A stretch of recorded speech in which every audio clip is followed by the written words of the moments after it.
लकल हम्द या अल्लाह अस्सलातु वस्सलामु अलैका या रसूल अल्लाह अम्मा बाद।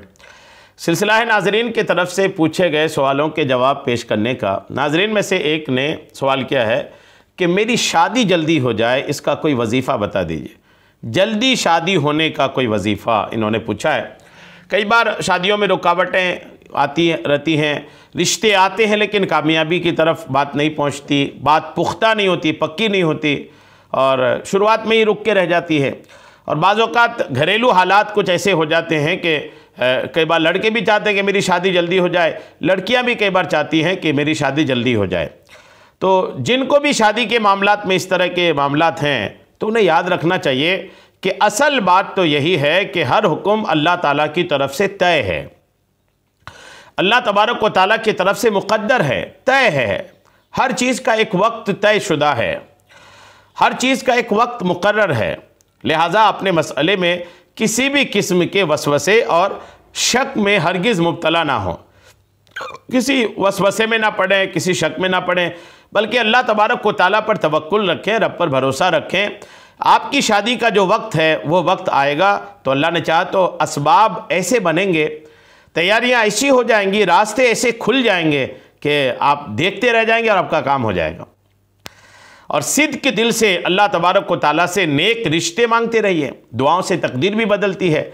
अगर आपकी शादी कुछ वक्त बाद की लिखी है तो अल्लाह ताला की बारगाह में सिद्ध के दिल से दुआएं करते रहिए और दुआओं से पहले सदका खैरात, नमाज, तिलावत, इबादत कर लीजिए। इबादत के बाद की जो दुआ है वो ज़्यादा कबूल होती है, तो दुआ करते रहिए। तो दुआ भी एक बहुत बड़ा ज़रिया है कि जिससे तो तकदीर भी बदलती है और हो सकता है कि शादी लेट होनी हो और दुआ की वजह से जल्दी हो गई, ऐसा भी हो सकता है।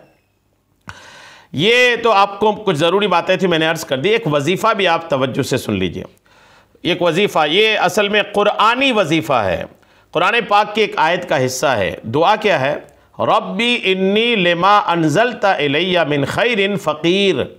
ये पढ़ना है आपको, रब्बी इन्नी लिमा अनज़लता इलैया मिन फ़कीर।